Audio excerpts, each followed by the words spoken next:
너희는 여호와를 영원히 신뢰하라. 주 여호와는 영원한 반석이시미로다. 우리의 영원한 반석 되신 하나님께 오늘도 예배로 또 기도로 또 하나님께 마음을 올려드리는 삶의 산제사로 하루를 시작합니다. 하나님만이 우리의 영원한 반석이심을 저희가 믿고 그 하나님 의지하며 우리 가정도 우리 자녀들도 또 우리의 미래도 주의 손에 의탁합니다. 주께서 인도하여 주실 줄 믿습니다. 하나님 성령으로 오늘 함께 나눌 때 인도하여 주시옵소서. 각 처소에 영광으로 임재하여 주시옵소서. 믿고 의지하오며 살아계신 예수 그리스도의 이름으로 간절히 기도드리옵나이다. 아멘. 오늘 하루를 허락하신 주님을 찬양합니다. 우리 266장 주의 피로 이룬 샘물 참 깊고 넓도다. 우리 예수의 보혈을 기억하며 우리 찬양하도록 하겠습니다. 주의 피로 이룬 샘물 참 깊고 넓도다. 구원하는 그 신능력 다 찬송할지라. 찬송하세 주의 보혈 그 샘에 지금 나가 죄에 깊이 빠진 이 몸 그 피로 씻어 맑히네. 죄악 세상이 김으로 거룩한 길 가는 나의 마음 성전 삼고 주께서 계시네. 찬송하세 주의 보혈 그 샘에 지금 나가 죄에 깊이 빠진 이 몸 그 피로 씻어 맑히네. 주 예수를 깊이 아는 놀라운 그 은혜 하늘나라 즐거움이 매일 새롭도다.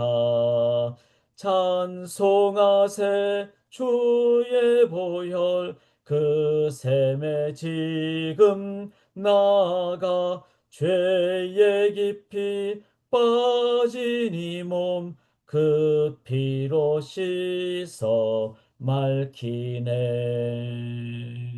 아멘. 주 예수의 보혈을 의지하며 나가도록 하겠습니다. 저희가 역대하를 이제 계속 묵상하고 있습니다. 맨 밑에 설명이 되었듯이 역대상은 이제 역사의 어떤 시작, 그래서 구약 왕조의 시작, 그래서 사무엘부터 그다음에 사울, 그다음에 다윗까지 역대하는 그의 뒤를 이은 솔로몬부터 북쪽, 남쪽, 특별히 남쪽 유다 왕들 그렇게 해서 이제 역사에 대한 하나님의 관점에서의 해석, 신학적 관점에서 해석이 역대기가 되도록 하겠습니다. 그래서 이거 참 의미가 있죠. 그래서 역사를 어떻게 이해할 것인가? 그리고 역사의 의미는 우리가 지금 이 시대에 어떻게 이해하고 적용할 것인가? 이 부분이 중요한 표현이 되겠습니다. 자, 그래서 저희들이 이렇게 그 새아침 기도회 때 항상 말씀을 나누고 그것을 함께 정리를 하는데 특별히 오늘은 그동안 저희가 요한계시록도 나누고 또 데살로니가 전후서도 나누는데 오늘 저녁에 7시 반에 종말에 대한 이해 관점에서 또 물론 전체적으로 데살로니가 전후서를 함께 강독하도록 하겠습니다. 이렇게 성경을 이렇게 맥락을 깨뚫고 볼 때 훨씬 더 바르게 이해하게 되고 또 능력으로 나아가게 된다. 이걸 기억하시면서 오늘 저녁 이 줌으로 다 들어오시면 되시겠습니다. 이제 함께 나눌 이 오늘 역대하 3장 부분은 3장 1절에 이렇게 나오죠. 솔로몬이 이렇게 나옵니다. 이제 성전 건축하기를 시작한다. 그래서 저희가 이 역대하를 읽을 때 관전, 즉 묵상 포인트는 이제 하나는 다윗의 그 시작이 이제 솔로몬 때 와서는 어떻게 실현되었는가. 그리고 다윗의 어떤 준비를 그 아들 때인 솔로몬은 어떻게 계승했는가? 즉 신앙 계승이 되겠죠. 그 부분은 저희 모두가 관심을 갖는 것이죠. 우리 자녀들이 앞으로 어떻게 신앙생활을 할 것인가? 제일 큰 기도 제목은 우리 자녀 세대가 육적, 영적 자녀 세대가 저희 때보다는 더 강하게, 더 바르게 신앙생활을 하는 것. 이것이 부모된 모든 분들의 소망일 것입니다. 그것을 저희가 이 역대하를 보면서 함께 나누도록 하겠습니다. 묵상하고 기도하고 나누도록 하겠습니다. 자, 이럴 때 우리가 가져야 될 첫 번째는 이 이제 솔로몬이 행했던 제일 중요한 것은 오늘 1절에 나오듯이 성전 건축이죠. 그러면 성전이라는 그 외적인 건물의 본질이 더 중요하죠. 그래서 다윗이 그 본질을 어떻게 준비했고 솔로몬은 성전 건축이라는 외형을 행했는데 그 본질대로 행했는지 이거를 우리가 살펴볼 필요가 있습니다. 자, 여기서 6절을 한번 보시면은 보석으로 꾸몄다 그랬고 그 다음에 7절에 보면 금으로 이렇게 꾸몄다 그랬습니다. 솔로몬이 지었던 이 성전의 금은 엄청난 양이었죠. 이 금은 다 누가 했습니까? 실은 다윗이 그렇게 행했던 것이죠. 미리 준비를 했죠. 다윗은 10만 달란트 해당하는 금을 준비했다고 합니다. 그런데 이제 그러니까 그 많은 금으로 이제 성전 또 성소 이런 부분을 다 보석과 또 금으로 치장을 한 이런 장면을 볼 수가 있습니다. 자, 중요한 것은요. 이 보석과 금의 의미죠. 그거는 뭘 의미합니까?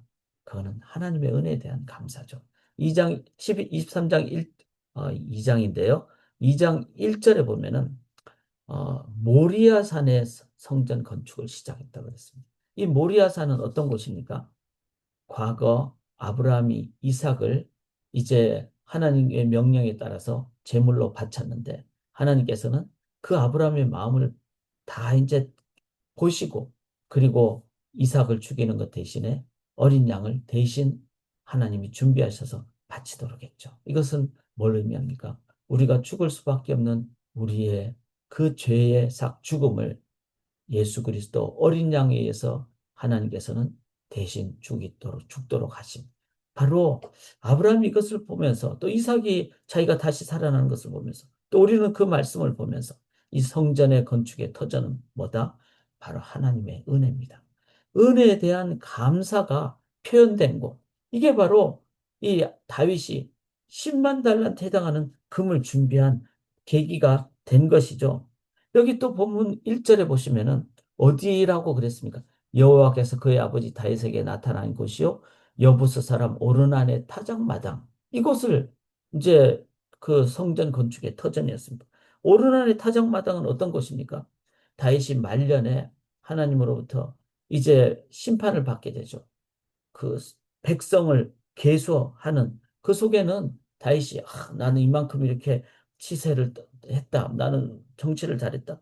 교만에 빠졌을 때 그때 하나님께서 심판을 받고 하나님으로부터 그 심판의 중지가 된 곳 그곳이 바로 오르난의 타작마당에서 진노가 멈춘 그런 곳입니다. 이곳이 다윗으로서는 어떤 곳일까요? 내 죄악을 깨닫게 됐고 또 죄악 때문에 이스라엘 백성들이 다 죽게 된 상황에서 하나님의 은혜로 그 심판이 멈춰진 그곳. 그곳이 바로 오르난의 타작마당이었다는 것. 이곳은 다윗으로서는 하나님의 은혜를 깨닫는 곳이었죠. 사랑하는 여러분, 이 성전 건축의 보석과 금은 외적으로 보석과 금이 아니라 하나님의 은혜를 깨닫게 된 감사가 넘친 표현이 바로 보석과 금입니다. 그게 본질이죠. 그 본질이 다윗으로부터 시작됐지만 솔로몬 때 와서는 그것을 어느 정도 전달이 됐을 겁니다. 그런데 나중에 되면 어떻게 됩니까? 이제 성전을 재건하고 이럴 때는 이렇게 보석과 금이 안 돼요. 없어졌어요. 그런 표현이 없습니다.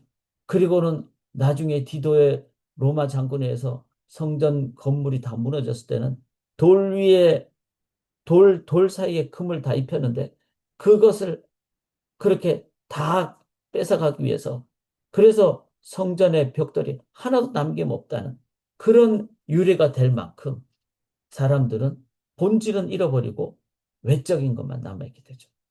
우리가 우리 신앙생활을 시작할 때 어쩌면은 복음 1세대는 은혜로 시작할 수 있습니다. 근데 우리 자녀들은 은혜의 의미보다는 교회를 나가야 된다, 예배를 드려야 된다라는 형식에 치중할 수가 있다는 것이죠. 그런 의미로 우리는 항상 신앙의 본질을 우리 자녀들에게 왜 이것을 해야 되는가? 왜 예배를 드려야 되는가? 왜 우리가 지성소의 예배를 기억하며 은혜에 감사해야 되는가? 이거를 우리 자녀들에게 늘 본질을 함께 나누는 신앙교육을 행할 때 솔로몬 때가 되든 후대가 되든 그 성전의 본질대로 우리가 나아가게 될 줄 믿습니다. 자, 이제 그 성전의 어떤 외적인 것을 넘어서 지성소로 나아갔잖아요. 지성소로 나아가는데 이 지성소의 모습은 어떻습니까?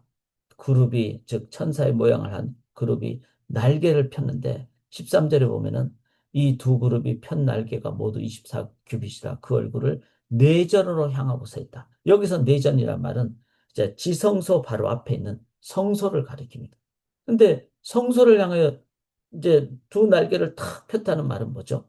이것은 매일 성경 해석에 의하면은 에덴 동산에서 이스라엘 그 하나님의 자녀 즉 아담과 하와가 이제 범죄 때문에 이렇게 들어가지 못하고 쫓겨났을 때 이제 그 하나님의 천사가 들어가지 못하도록 에덴 동산에 다시 들어오지 못하도록 그렇게 지키고 서 있는 장면이라는 것입니다.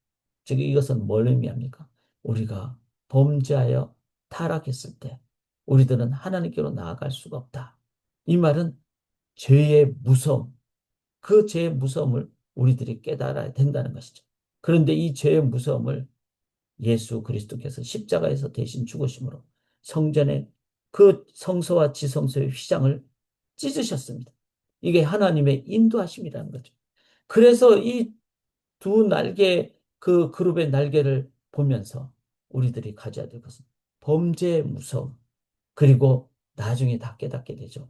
예수의 십자가의 은혜의 능력을 깨닫게 되는 것이죠. 이제 성전 외쪽으로 오면은 야긴과 보아스라는 두 기둥이 있죠. 두 기둥의 의미는 뭐죠? 하나님께서 세우시고 하나님께 능력이 있다는 그 의미입니다.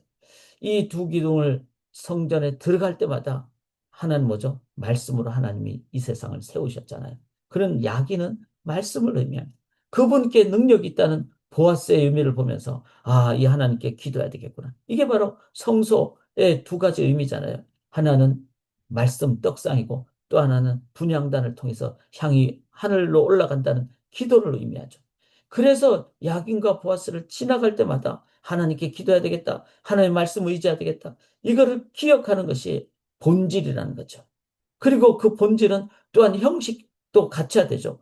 매일 기도를 해야 되고 하나님의 말씀을 읽어야 되고 이러한 그 성전 자체는 다 본질이 있고 다 교육적인 의미고 그리고 그것은 실천적인 의미라는 겁니다. 아침과 저녁에 상번제를 드려야 되고 이 본질과 실천이 우리 자녀들에게 잘 전달이 되는 것. 그게 바로 이 시대의 성전 건축이라는 겁니다. 우리 교회는 외적인 건물은 소유를 하고 있지 않습니다. 그러나 너희가 하나님의 성전이라고 그랬고 내가 두세 사람이 모인 곳에 내가 함께 한다는 그 말은 각 가정이 다 성전이 되고 그래서 우리가 건물은 없지만 건물을 하고 비교할 수 없는 더 중요한 내 삶이 성전이고 그리고 우리 성도님들의 가정이 성전이고 그리고 소그룹이 성전이고 그런 의미로 이 본질과 외적인 것 그리고 의미와 실천이 함께 균형 잡히게 잘 되는 것 이것은 바로 성전 건축입니다. 성전은 오늘날도 계속 보존이 돼야 되고 지어져야 되고 개혁이 돼야 되고 개축이 돼야 됩니다.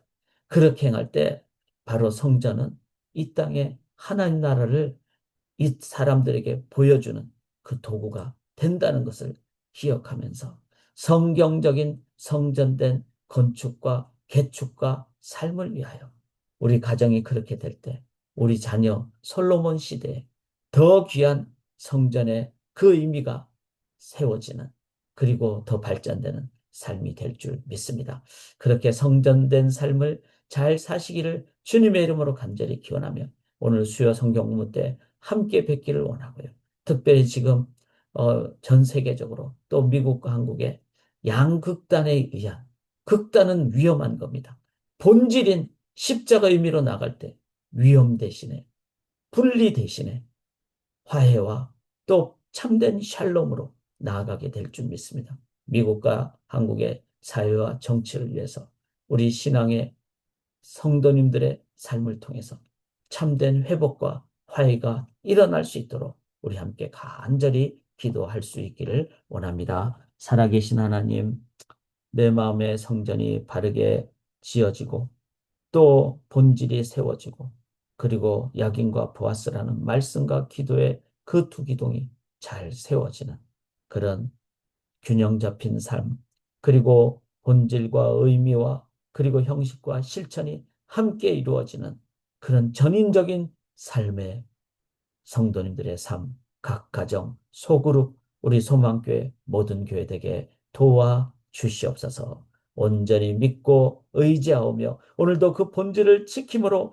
가장 기쁜 삶, 그 거룩한 삶으로 살아가게 도와 주시옵소서. 믿사오며 살아계신 예수 그리스도의 이름으로 간절히 기도드리옵나이다. 아멘.